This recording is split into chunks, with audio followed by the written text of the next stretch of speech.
Welcome everyone, welcome to our YouTube channel, and in this video we will discuss about class 9th economics chapter 2, that is people as resource. So देखिए इस chapter के अंदर हम basically people as resource it means human resource के बारे में पढ़ने वाले हैं. सो ध्यान से समझिएगा, बहुत ही इंपॉर्टेंट ये चैप्टर है आपके इकोनॉमिक्स में. So let's see overview. The chapter people as resource is an effort to explain population as an asset for the economy rather than a liability. So देखिए ये चैप्टर आपको बताएगा कि हम जो लोग हैं, हम जो पीपल है, पॉपुलेशन हमारी जितनी भी, वो सब एसेट है, वो सब कारगर है डेवलप करने के लिए इकोनॉमी को, रेदर देन एक लायबिलिटी के तौर पर नहीं है. हम एक एसेट है. ओके, पॉपुलेशन ह्यूमन कैपिटल बन जाता है. देखिए पॉपुलेशन क्या बन जाता है भाई? Human capital. When there is investment made in the form of it, education, training, medical care. It means देखिए हम पीपल हैं, अगर हमारे ऊपर सरकार इन्वेस्ट करती है रुपए, हमें अच्छी अच्छी एजुकेशन प्रोवाइड करती है, हेल्थ केयर प्रोवाइड करती है, तो इससे क्या होगा? पीपल, अब हम रिसोर्स बन जाएंगे, उनके लिए ह्यूमन कैपिटल बन जाएंगे.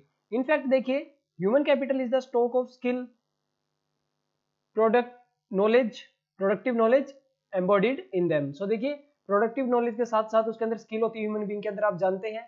तो यहाँ पर एक बात है कि देखिए people as resource is the way of referring to a country's working people. So main बात क्या है कि पीपल एज रिसोर्स हम किसको रेफर कर रहे हैं? हम रेफर कर रहे हैं उन लोगों को जो लोग काम करते हैं, जो वर्किंग पीपल हैं. ठीक है, जैसे टीचर, डॉक्टर एक्सेट्रा, बहुत सारे हैं. ठीक है, of their existing productive skill, जो उनकी स्किल्स है, जो उनकी एबिलिटीज है, उनके हिसाब से जो लोग काम करते हैं कंट्री के अंदर, उनको हम रिसोर्स बोल रहे हैं यहाँ पर. Looking at the population from this productive aspect emphasizes its ability to contribute to the creation of gross national product. तो देखिए जीएनपी आपने पढ़ा होगा, ग्रोस नेशनल प्रोडक्ट.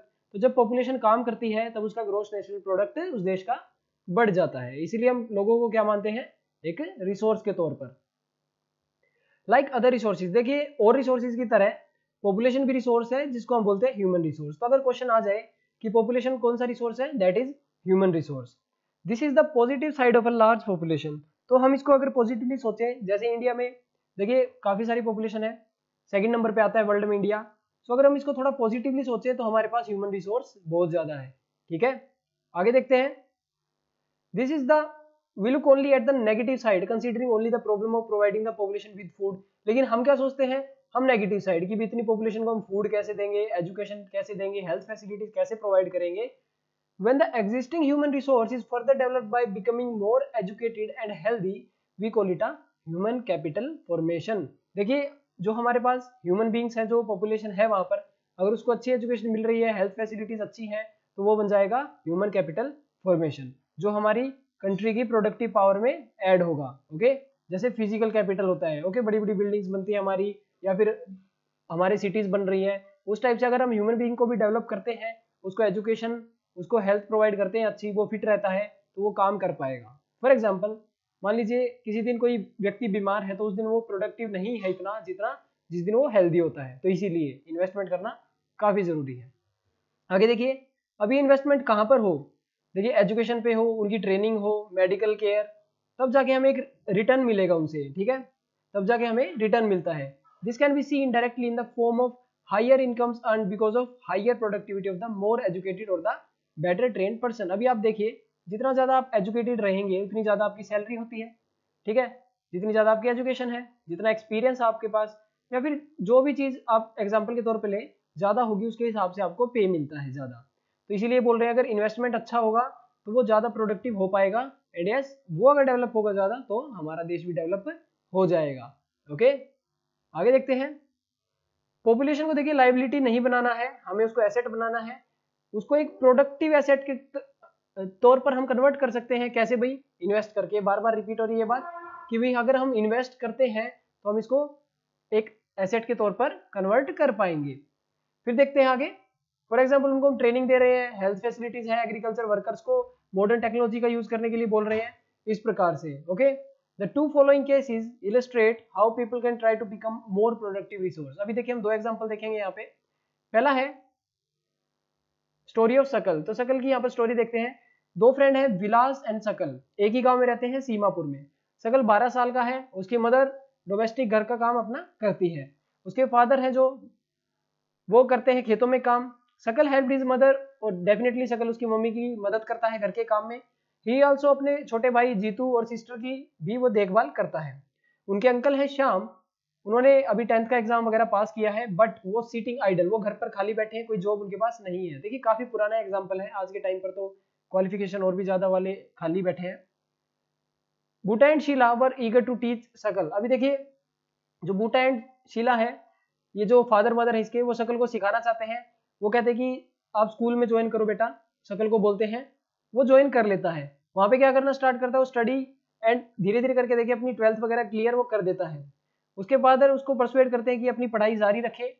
वो लोन लेते हैं बैंक से, देखिए लोन मिल जाता है एजुकेशन के लिए, और कंप्यूटर वगैरह का उसको कोर्स करवाते हैं। इस प्रकार से क्या होता है, देखिए अपना कोर्स वगैरह करके उसको एक अच्छी जॉब मिल जाती है प्राइवेट कंपनी में, and yes he became definitely software engineer बनता है। इस प्रकार से एक नया सॉफ्टवेयर वो निकाल देता है, ठीक है। और इस नए सॉफ्टवेयर की वजह से उसकी कंपनी की सेल इंक्रीज हो जाती है और उसको प्रमोशन वगैरह मिलता है। अब सोचिए देखिए कितना छोटे से गांव से आ रहा था और कितना इसके ऊपर इन्वेस्टमेंट किया इसके फादर ने, प्लस सरकार ने जो इन्वेस्टमेंट कर रखा था इसके ऊपर पहले से ही, जो कॉलेज वगैरह बनाए हुए थे। इस प्रकार से देखिए आज क्या बन गया ये। ओके, सो आगे देखते हैं। Not only do the more educated and the healthier people gain through higher income. सिर्फ जो अमीर लोग हैं वो, या फिर जो एजुकेटेड लोग हैं या हेल्दी लोग हैं, वही गेन नहीं करते हायर इनकम से, पूरी सोसाइटी को एडवांटेज होता है उस चीज का, ठीक है। In fact human capital is in one way superior to other resources. देखिए जो हमारा ह्यूमन कैपिटल है, यानी हम ह्यूमन रिसोर्स है, वो बाकी रिसोर्सेज से बहुत ज्यादा ऊपर है, जैसे जमीन है या और कोई फिजिकल कैपिटल उनसे भी ऊपर, बिकॉज विदाउट ह्यूमन रिसोर्स हम इन चीजों को भी डेवलप नहीं कर सकते, ठीक है। बहुत सालों तक देखिए क्या हुआ था इंडिया में, आप जानते हैं पॉपुलेशन को लाइबिलिटी माना जाता था इंडिया में, एसेट के तौर पर नहीं माना जाता था। ऐसे बोलते थे कि भाई इतना ज्यादा जनसंख्या है, हम कैसे खाना पीना करेंगे इतनी जनसंख्या का, लेकिन थोड़ा थोड़ा यहाँ पर इंप्रूवमेंट हो रहा है। यस, अब ये एसेट बन रही है धीरे धीरे, लाइबिलिटी नहीं मानी जा रही है। अगली स्टोरी देखते हैं, लेट्स सी स्टोरी ऑफ विलास। दूसरी तरफ विलास है, विलास 11 साल का लड़का है। देखिए शकल 12 साल का था, सेम गांव में रहते हैं शकल के साथ। विलास के फादर है महेश, वो मछली का अपना कारोबार करते हैं, फिशरमैन है। उसके फादर की डेथ हो गई थी लगभग जब वो 2 साल का था। उसकी मदर गीता मछली बेचती है और जो भी कुछ रुपए मिलते हैं उनसे अपना घर चलाते हैं, ठीक है।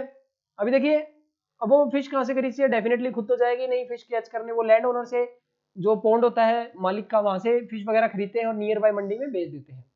लेकिन दिन में देखिए 20 से 30 रुपए ही वो कमा पाती है। And Vilas became a patient of arthritis. तो देखिए विलास को एक बीमारी भी हो जाती है, अर्थराइटिस, और डेफिनेटली उसकी मदर अफोर्ड नहीं कर पाएगी और ना ही वो स्कूल जा पाएगा, ठीक है, बिकॉज उसकी स्टडीज में वो इंटरेस्टेड ही नहीं था स्कूल में, ठीक है। आफ्टर सम टाइम देखिए उसकी मदर भी सीख हो जाती है, और अब डेफिनेट सी बात है दोनों ही जब सीखा है तो एक दूसरे की तरफ देखभाल वो नहीं कर सकते थे। Vilas was forced to sell fish in the same village, he like mother earn only a meagre income. अब सोच के देखिए विलास के ऊपर इन्वेस्टमेंट नहीं हुआ, इसका मन नहीं कर रहा था पढ़ने का, स्कूल में जाने का, हो जाता वरना इन्वेस्टमेंट, तो अब ये क्या कर रहा है, अभी ये मछली बेच रहा है उसकी मदर की तरह। तो दो स्टोरी है, एक ही गाँव के दोनों बच्चे हैं, सेम एज ग्रुप के। तो यहाँ पर आप देख सकते हैं कितना फर्क है, ये देखिए दोनों खड़े हैं यहाँ पर, this is Vilas and this is definitely शकल, ठीक है। तो ये स्टोरी हमें क्या बताती है, देखिए इन दो केसेस में हमने देखा कि शकल स्कूल गया, विलास नहीं गया। शकल फिजिकली स्ट्रॉन्ग था और ये हेल्दी भी था, और इसको डॉक्टर वगैरह पर के पास जाने की फ्रीक्वेंटली जरूरत नहीं पड़ती थी। दूसरी तरफ था विलास जो अर्थराइटिस की बीमारी से पीड़ित था, और डेफिनेटली उसको डॉक्टर के पास तो जाना ही पड़ेगा ना। और शकल के पास देखिए डिग्री भी थी, पढ़ाई लिखाई उसकी अच्छी खासी थी, लेकिन शकल के पास कोई डिग्री, ये विलास के पास कोई डिग्री नहीं थी। तो इसलिए देखिए इन दोनों का जो गैप है वो काफी बढ़ गया। शकल डेफिनेटली अब रिच हो गया, एंड हम बोल सकते हैं कि विलास अब पुअर कैटेगरी में ही रह गया। इन केस ऑफ शकल बहुत सारे एजुकेशन जो ऐड हुई उसके अंदर, वो क्वालिटी ऑफ लेबर में उसकी ऐड होती गई, इसकी वजह से उसकी प्रोडक्टिविटी बढ़ी, बिकॉज उसने 12th की, उसके बाद उसने कोर्स किया, ऐसे करके वो ऐड होता गया और लास्ट में उसने एक नया सॉफ्टवेयर बना दिया, ठीक है। अकेले 12th से तो नहीं बनता वो। तो इस प्रकार से तो यही कहना चाहते हैं कि जितना ज्यादा इन्वेस्टमेंट लोगों के ऊपर होगा उससे बेनिफिट होगा, एंड डेफिनेटली वो कुछ ऐसा करेंगे जिससे देश को फायदा भी होगा। आगे देखिए विलास की बात करें, they could only be any education और health care in the early parts of life, he spent his life selling fish like his mother, henceforth he drew same salary। अब डेफिनेटली वो अनस्किल्ड लेबर था, मतलब उसके पास कोई skill नहीं थी, उसने अपनी मदर की तरह ही फिश वगैरह बेचना स्टार्ट किया। यहाँ तक कि उसने ये भी नहीं सीखा कि मछली कैसे पकड़ते हैं, वरना वो खुद का भी माइट भी बिजनेस कर सकता था, बिकॉज उसके ऊपर इन्वेस्टमेंट नहीं हुआ।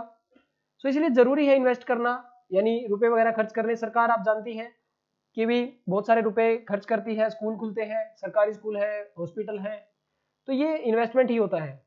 इसकी वजह से क्या होगा, फ्यूचर में हमें अच्छा ग्रोथ मिलेगा, तो इसलिए लोगों पर इन्वेस्टमेंट करना ज्यादा जरूरी है। अ चाइल्ड टू, देखिए बच्चे के ऊपर भी इन्वेस्टमेंट करना जरूरी है स्टार्टिंग की एज में, उसकी एजुकेशन पे, उसकी हेल्थ पे। अगर बचपन से ही बच्चा फिट है और एजुकेशन उसको मिल रही है अर्ली एज में, तो वो एक बेटर सिटीजन बनेगा और प्रोडक्टिविटी में हेल्प कर पाएगा।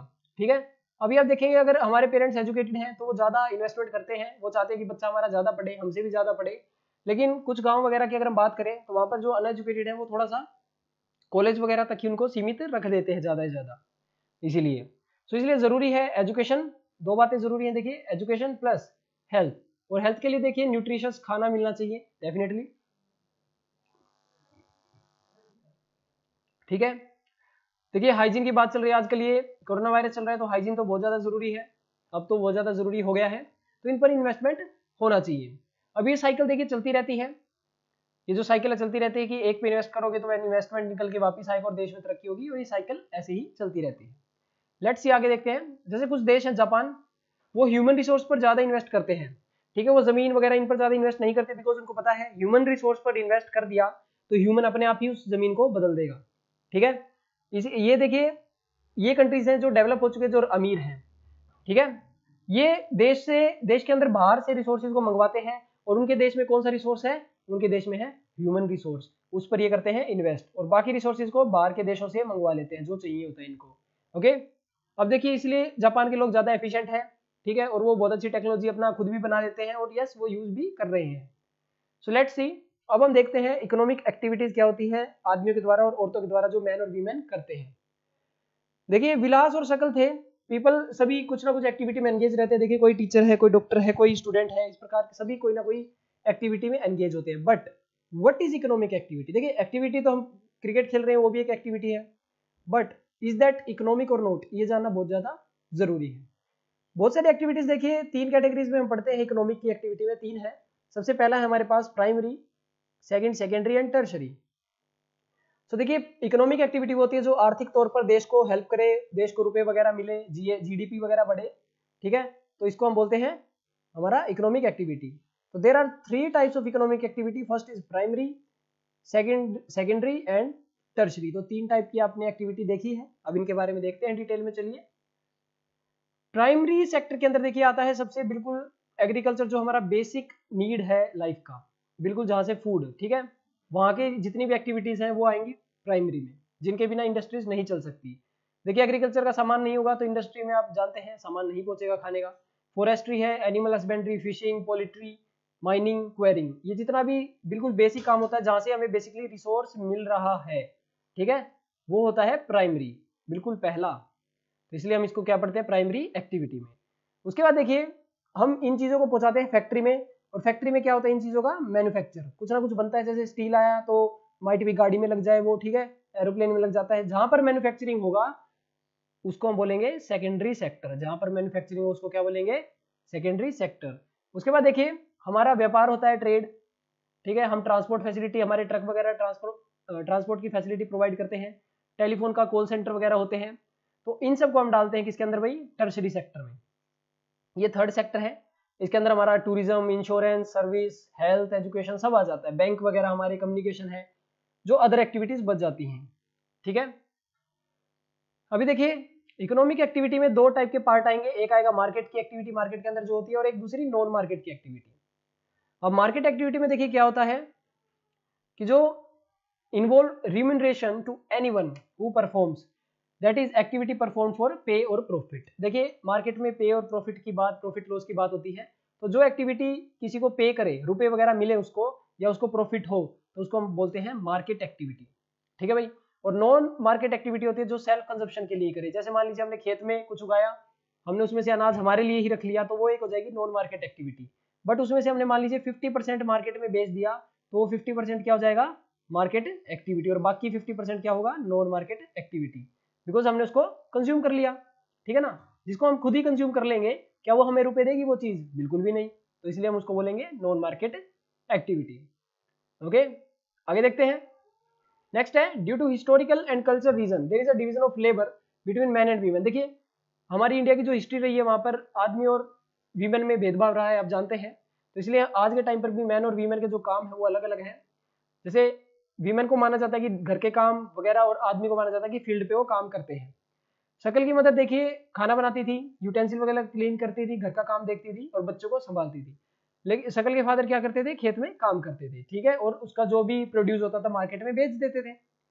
लेकिन दूसरी तरफ देखिए, Sheela is not paid for the service delivered for upbringing of family. लेकिन जैसे हमारी मदर हमारी देखभाल कर रही है तो क्या उनको पे मिलता है? नहीं। ओके, उनको पे नहीं मिलता है। ओके, लेकिन बूटा को यहाँ पर मनी मिलती है बिकॉज वो खेत में काम कर रहा है, वो अपना मार्केट में सामान भी बेचता है।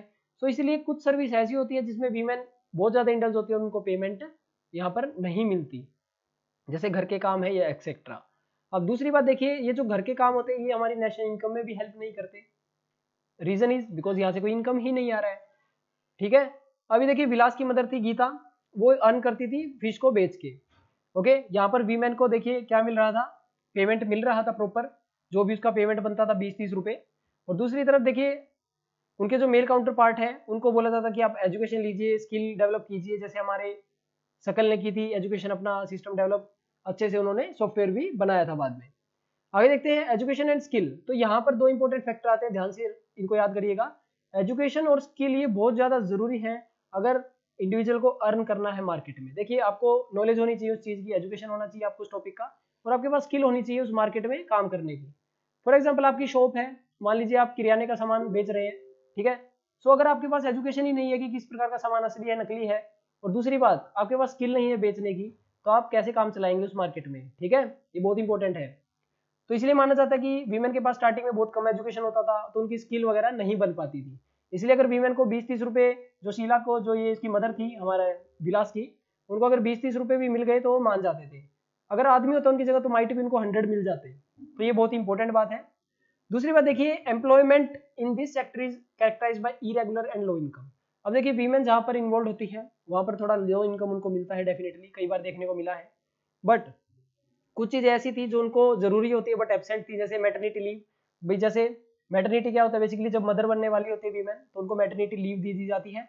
चाइल्ड केयर के लिए, बच्चे की देखभाल के लिए कुछ महीने उनको छुट्टी मिलती है सरकार की तरफ से, 26 मंथ की छुट्टी मिलती है, ठीक है भाई। और सोशल सिक्योरिटी, देखिए व्हाट इज सोशल सिक्योरिटी। अब जानते हैं वीमेन के साथ आजकल सोसाइटी में क्या हो रहा है, तो अगर वो काम करने, कहीं जॉब करने जा रहे हैं तो उनकी सोशल सिक्योरिटी करना जरूरी है, सरकार का हक बनता है, ठीक है। और दूसरी बात देखिए, वीमेन की अगर हाई लेवल एजुकेशन भी है तो भी इसको आदमी से मोस्टली सैलरी कम ही मिलती है, अगर आप देखेंगे सोसाइटी में जाकर। ओके, लेकिन धीरे धीरे क्या हो रहा है कि वीमेन एडमिनिस्ट्रेशन में भी जा रही है, ठीक है, जॉब में अपना ऑफिसर भी बन रहे हैं, आर्मी में भी, हर जगह पर इनका वजूद देखने को मिलता है। ओके, सो बहुत ही इंपॉर्टेंट ये बात है। सो देखिए, अगला जो हमारा टॉपिक है वो है क्वालिटी ऑफ पॉपुलेशन, कि भी हमारी पॉपुलेशन की क्वालिटी कैसे होगी। Let's see.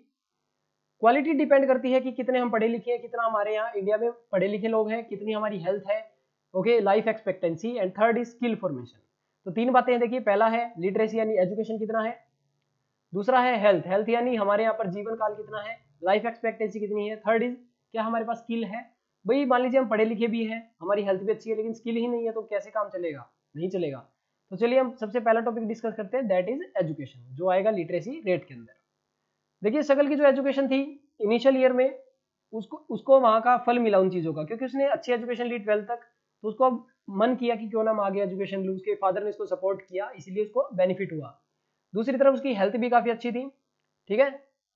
सो देखिए, अभी यहाँ पर हक बनता है। देखिए, अगर आप यहाँ पे ध्यान से देखेंगे, it enhances the national income, cultural richness, increase the efficiency of governance. अगर सोसाइटी ग्रो करेगी तो हमारी नेशनल इनकम भी बढ़ती है और हमारा कल्चर भी अच्छा होता है। तो इसलिए हक बनता है कि सबको यूनिवर्सल एक्सेस मिले एजुकेशन का, क्वालिटी एलिमेंट्री एजुकेशन। इसीलिए इंडिया में देखिए, अगर आप कॉन्स्टिट्यूशन पे जाएंगे तो इंडिया के कॉन्स्टिट्यूशन में आर्टिकल जो बोलता है कि 14 ईयर्स तक, ठीक है, बच्चे को एलिमेंट्री एजुकेशन देना जरूरी है, हक बनता है सरकार का। ओके, और गर्ल्स पे स्पेशली, तो इसलिए कुछ स्कीम खोली गई है, कुछ स्कूल खोले गए, जैसे नवोदय स्कूल होता है वो खोला गया डिस्ट्रिक्ट में। स्किल डेवलपमेंट के लिए स्किल स्कीम भी निकाली गई है, स्किल इंडिया स्कीम, ठीक है। इनसे क्या होता है कि इंडिया के अंदर अगर स्किल डेवलप होगी तो हमारे जो वर्कर्स हैं उनको बाहर नहीं जाना पड़ेगा, वो इंडिया में ही काम कर पाएंगे, एंड यस, और अपनी जगह पर ही वहां पर काम हो जाएगा। आगे देखते हैं, लिटरेसी रेट देखिए इंडिया का 18% था 1851 में, लेकिन 2010-11 में ये हो गया 74%। देखिए, ग्रोथ काफी अच्छा है, but we need to do more. हमें संतुष्ट नहीं होना चाहिए इतना से, हमें ग्रोथ और ज्यादा करनी चाहिए। Literacy is not only a right, देखिए ये अधिकार नहीं है सिर्फ, ये एक जरूरत है सिटीजन की।